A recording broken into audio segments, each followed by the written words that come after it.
Президент Франції скликав на сьогодні термінову зустріч із лідерами близько 20 західних країн через нашу державу. Будуть обговорювати, зокрема, можливість закупівлі снарядів у третіх країнах. Принаймні, про таке пише видання Reuters.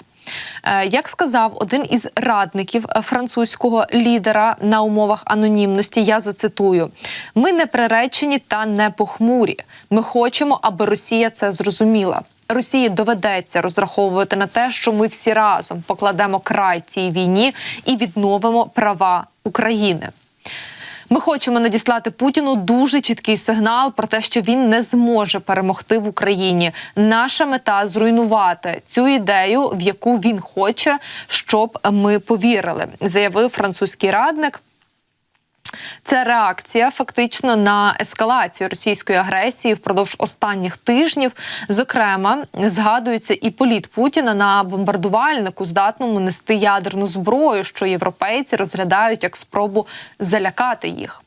У конференції за планами мали взяти участь канцлер Німеччини Олаф Шольц, міністр закордонних справ Великої Британії Девід Кемерон, прем'єр-міністр Іспанії Педро Санчес, прем'єр-міністр Нідерландів Марк Рютте, лідери, до речі, також країн Скандинавії та Балтії.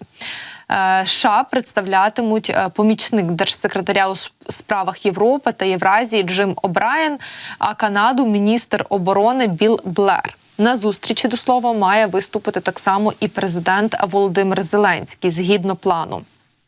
Нагадаю, що Україна зараз переживає гостру нестачу боєприпасів на фронті.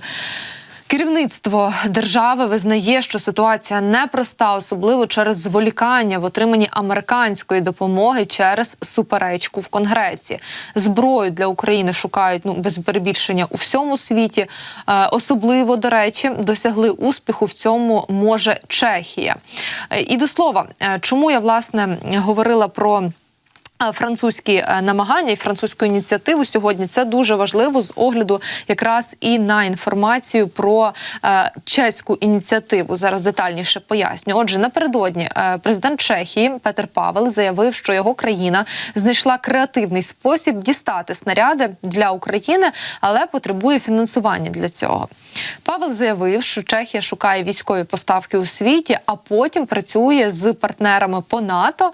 Окремо тут він відзначив, до речі, Данію, Нідерланди та Канаду, які забезпечили ресурси для того, аби постачати військове обладнання до Чехії. А потім, як сказав Петр Павел, ми швидко перенаправляємо ці військові вантажі до України. Ну і за словами лідери Чехії, наразі знайшли 500 000 снарядів калібру 155 мм та ще 300 000 снарядів калібру 122 мм, які можна перенаправити в Україну і за кілька тижнів, власне, це зробити, якщо буде відповідне фінансування, його потрібно знайти. Ну і, власне, Петр Павел тоді казав, що звертаються за цією допомогою до партнерів у Сполучених Штатах, в Німеччині, Швеції, ну і так далі. Видання Financial Times повідомляло, що сума потрібна для постачання цих боєприпасів Україні становить $1,5 мільярда. Офіційні особи у Празі відмовилися уточнити деталі походження боєприпасів, посилаючись на те, що не всі країни готові афішувати такі постачання.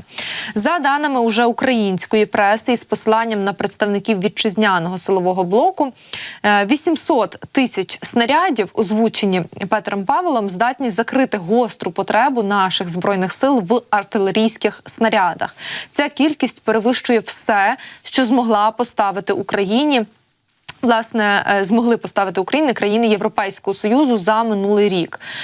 Ну і так само на умовах анонімності одне із джерел наших колег із видання НВ сказало наступне.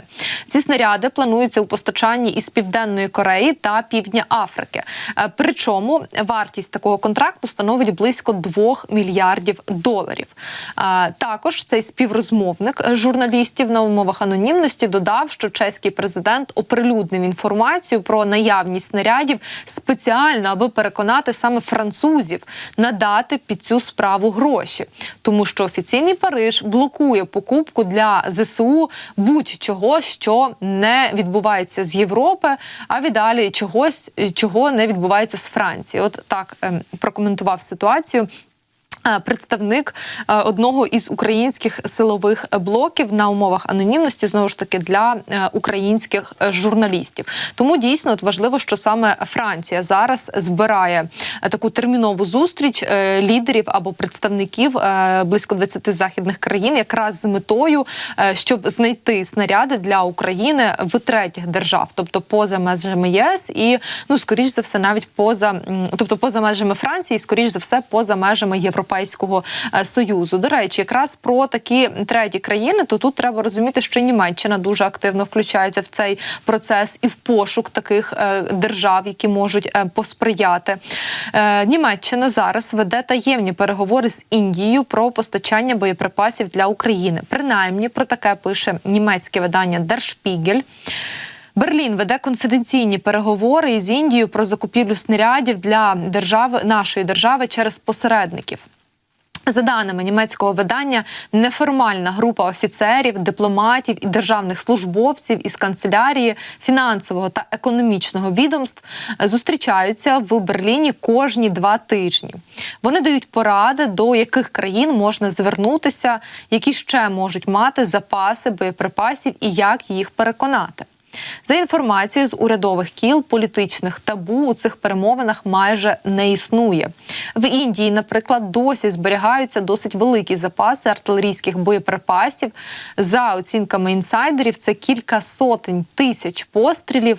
Уряд у Нью-Делі відкрито не хоче продавати свої снаряди. Індія все ще підтримує дружні відносини із Москвою, причому не просто дружні, а з лютого 24-го року власне, Індія перетворилася на ключового споживача російської нафти.